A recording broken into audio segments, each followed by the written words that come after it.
my Battlefield friends and fans, welcome back to Battlefield 1. Yes, I was actually playing quite a bit of Battlefield since it seems that the lag issues have been fixed. And it's actually ironically just a day after I made the video about those lag issues, they rolled out a new update, and that was on June 1st, I believe.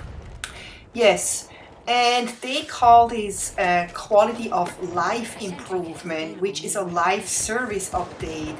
This is not one of their monthly updates, so there weren't any adjustments to weapons, vehicles, maps, or the netcode. Rather, there are several changes to Battlefield 1 that should lessen your need to Alt-Tab out of the game to view announcements or patch notes. More importantly, the developers addressed the black screen issue that was predominantly affecting players on Xbox One and PlayStation 4, with fewer reported issues on PC. Wow, I can't believe they finally fixed that black screen issue. That has been going on for months and months, and people reported it. I can only imagine that they had to take the time to figure out what caused it, or they probably would have fixed that a lot earlier. Furthermore, mortar kills should now be properly tracked and recorded. Because this is a live service update, you don't need to immediately close your game before you join another match. Instead, if you see the message in the main menu regarding a new UI update, Battlefield 1 will update the next time you start the game. And here are the patch notes for Battlefield 1's live service update. So they added the ability to have clickable links in in-game articles for more information. Obviously, that's for PC. Added update notes to news in-game. Fixed issue where using the name field of the server browser page wouldn't work. Reduced time of kick, ban, list populating to increase functionality for server admins. Fixed an issue where mortar kills were not being tracked, we already mentioned that. And then improved UI performance and speed for in-game menus for all platforms. Really good on that. Fixed black screen issue, yeah, we already mentioned that too. Fixed avatar cloning issue, I wasn't aware of that. Fixed issue where battle pack collector tags were not being granted. This will now work retroactively. Battlefield 1 recently received the May update, which mainly introduced changes to vehicles. A number of tank variants and plane variants were adjusted to balance the playtime between each variant. What's more, the patch implemented helpful netcode adjustments, so you'll be killed less after you felt you were already behind cover.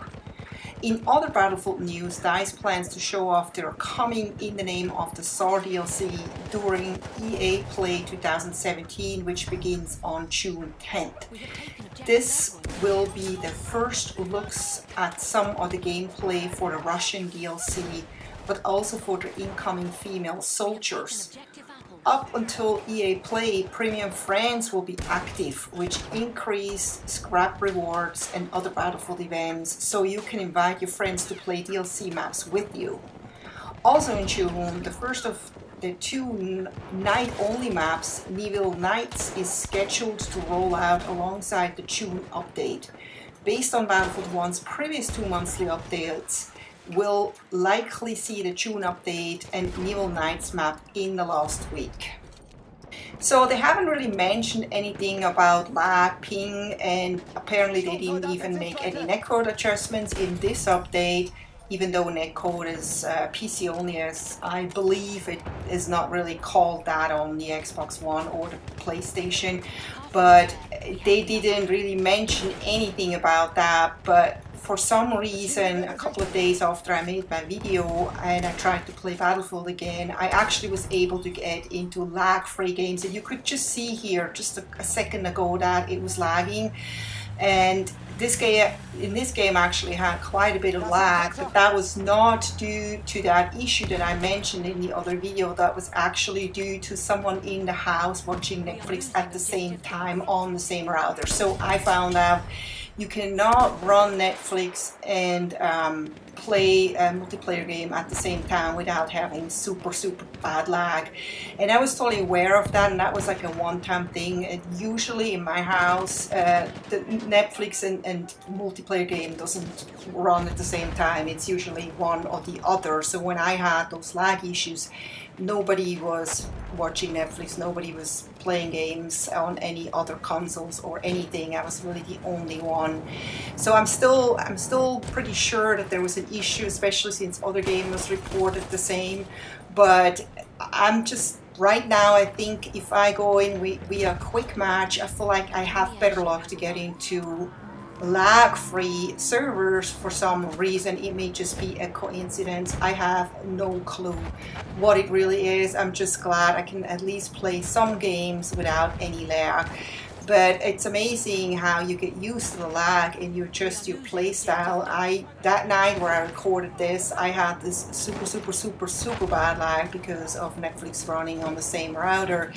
And I basically just learned to shoot in between the lag spikes. So basically when the internet was kind of just coming to a halt, I try not to shoot anyone because it would have been pointless. And it was a really interesting way to play Battlefield.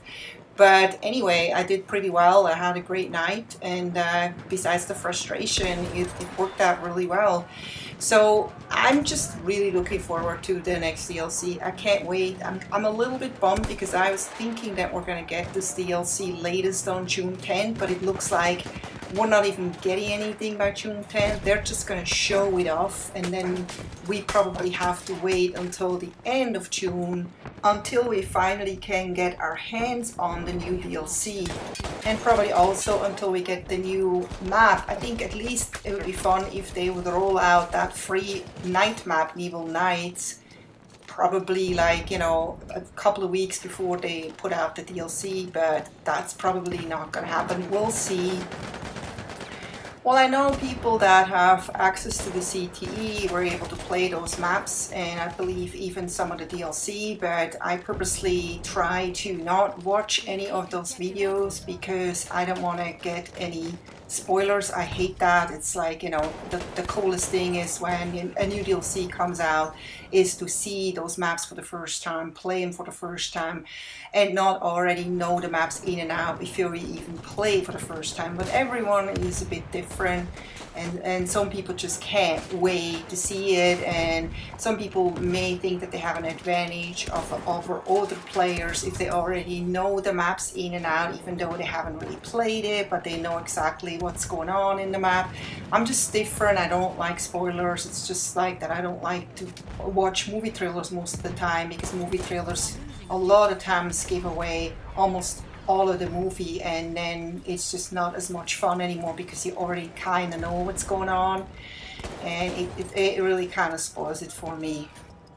And I've been playing so much of the last DLC. I've been playing nothing but the DLC for weeks and weeks and weeks, and now I'm kind of like tired of it a little bit. So as you can see, I'm back here at the original maps or old maps or whatever you want to call it, and I actually enjoy those maps a lot better again since I took a break.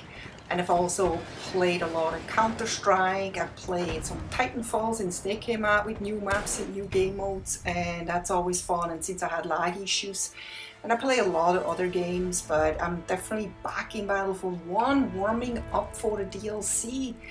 I hope you enjoyed this video, and I hope to see you next time. And if you don't mind, give me a thumbs up. And until then, happy gaming.